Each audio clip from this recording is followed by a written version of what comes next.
Hi, I'm Craig Collins, and this is the What the Warehouse Show. With me, I have Timothy Oehlmann. He is based out of New York, I believe, New Jersey. Right, Timothy? Well, I live in New Jersey, but my company's in Pennsylvania, yeah.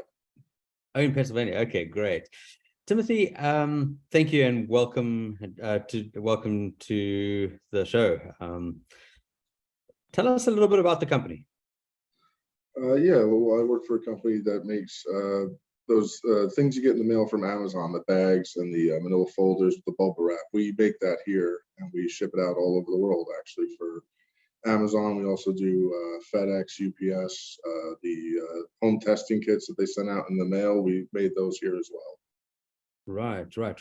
So the operation is manufacturing and warehousing in Pennsylvania? Yeah, this is our one hub. Our main hub is in Middletown, Ohio, and then we have Phoenix, Arizona, Mexico, Malaysia, and a couple new ones that are going up soon. Oh wow, okay. And it literally is all those small bags. Are there other products as well? Yeah, it's a lot of bubble wrap.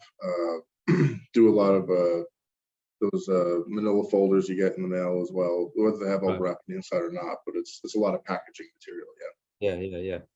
So, what do you reckon is the biggest challenge that you're facing in the warehouse operations specifically? We'll talk a bit more about manufacturing afterwards.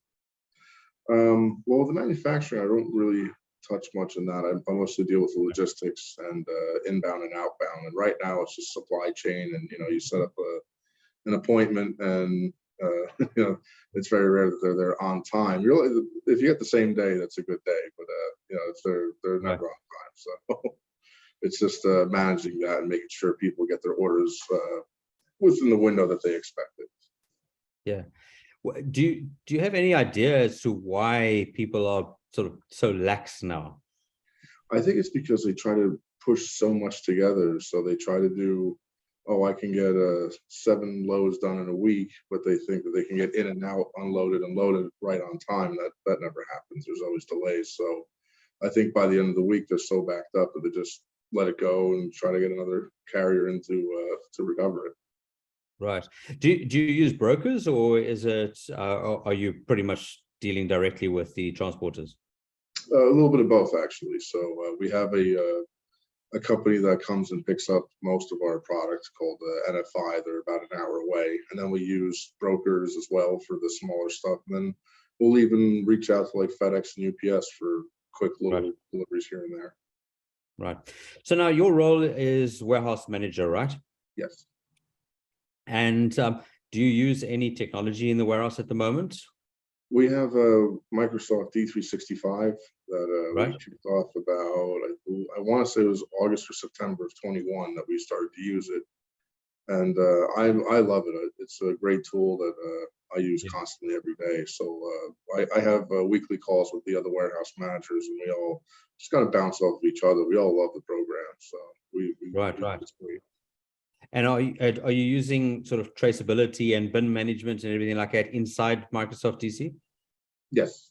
Yeah, there's I believe it's called Finance and Operations is the main hub of it that we use for everything inside the building.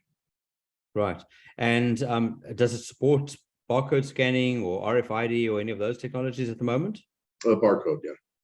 Right. So you're using barcode scanners and directly into the Microsoft package? Yes. Fantastic. Yeah.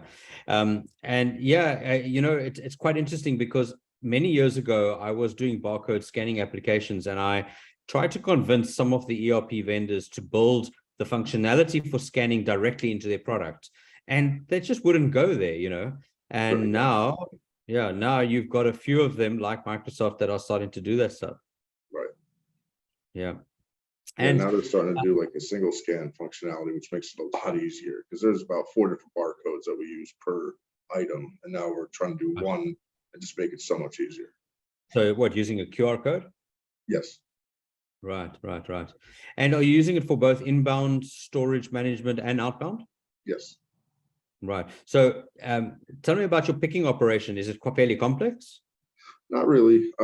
So we have the product staged throughout the warehouse, and we have different locations. I have a map on every forklift, and the system D365 automatically knows where we put it. So if someone needs to pick a product, all they have to do is on their paperwork, they have a little barcode, they scan it, and then that'll tell them in the system where to go to get the product. And then at that point, if you have to build a pallet, it's just up to the person to do the correct math.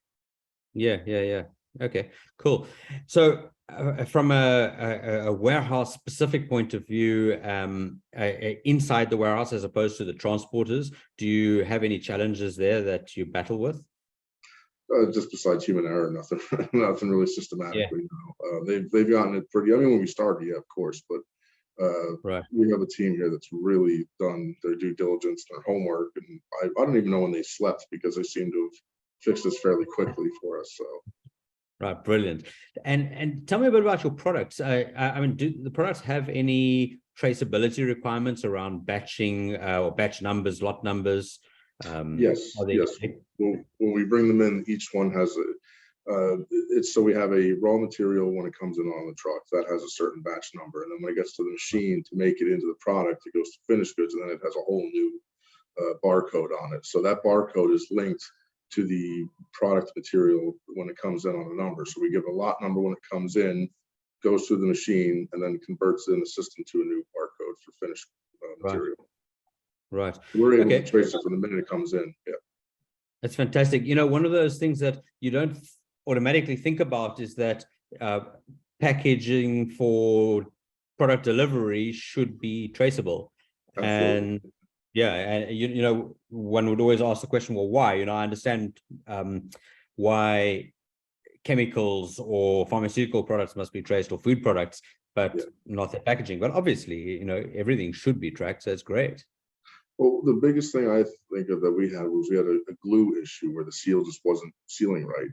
So we were able to look up everything from that batch when they sent it back. And we're like, all right, everything from that lot, let's put it over and test it. And luckily, it just happened to be a bad bag, but we were able to very easily just pull everything aside just from tracing it. And before we had the system, it would have been a nightmare to do it, but now it's just so much easier. It's quite incredible. You know, I mean, I know of companies that I work with, and they're in products that need traceability even more than you do, and they just can't get it together to get the basics right. And you guys seem to have it waxed across multiple warehouses across the country. That's fantastic. Yeah, we put a big push on it because it's something that, you know, it thankfully it doesn't happen often, but when it does, you don't want to be caught with your pants down. You want to be ready to go, so that if the customer says, hey, we have an issue here, we can get back to them fairly shortly and say, okay, we've quarantined it, we've got it set. Yeah. And it just makes you look that much better, so that the customer's like, oh, wow, okay, you've really got your stuff together. That's great. So they know that if there's an issue, God forbid, but if there is one, we've got it covered. So we really for our audience, you know, this is one of those things that we try and press on people, is that when you put a good system in, like the Microsoft system, you have this traceability built into the system. You have the ability to recall, you have the ability to put stuff on hold, and you have technologies like barcoding built in. So you really get the best use of a system, because really, if you think about it, a small warehouse with a small number of SKUs, a good warehouse manager can manage it with his steel boots and a harsh voice. But as soon as it gets complex, you just can't do that. No, we're about 420,000 square feet with 100 different SKUs. That's during slow season. When we're in busy season, it's probably close to 200 SKUs. Before the system, it was, you know, a pen and paper walking out there, and now it's like, oh, thank you. Tell me about the volume of orders that you're doing. Are you your outbound lines? Are you how many orders are you doing in a day? I think my record was about 60 trucks. Because it takes, with the scanning now, I mean, before the scanning, they could just throw the stuff on there and pray you had the right stuff. But now with the system and scanning, it takes about an hour-ish to load a truck if you're pretty good at it. So right now we're just coming back out of our slow season. Right after the holidays, it gets slow, and then right about now it picks up. So we're doing about 30 a day outbound right now from this warehouse. From other warehouses, I know there's a little bit more of an uptick, but for us, so 30 trucks a day. Yeah, And are your customers normally taking large volumes? Are you who are your typical customers? Is it wholesale? Yes, so it's full 53 footers. We can fit about 30 pallets on there. Yeah. So our main one is Amazon. We just started back up with Walmart, Target, FedEx, UPS, United States Postal Services are our big hitters. Then we have a couple little ones, like little local businesses that take our product as well. Okay. Timothy, it's been great to chat to you. And I think it's really important, one of the things that we try and get on the show is to spread this information, this knowledge about how we're doing stuff in operations, but also where product comes from. So, the next time you get a delivery from Amazon and you've got an envelope with bubble wrap in it, there is a whole supply chain. There's a whole manufacturing operation with multiple warehouses around the country, shipping that stuff in volume, in pallets, 60 trucks a day, 30 trucks a day out of one facility to the Amazon warehouses. And, it's really important for our audience to understand these supply chains and how critical they are. When Amazon says we'll ship you something in one day or same day, you know that they've got to have the packaging material that you guys sent them. Oh, yeah, absolutely. Yeah. It's been great chatting to you. Thanks very much for coming on to the show. Really appreciate it. Yeah, good stuff.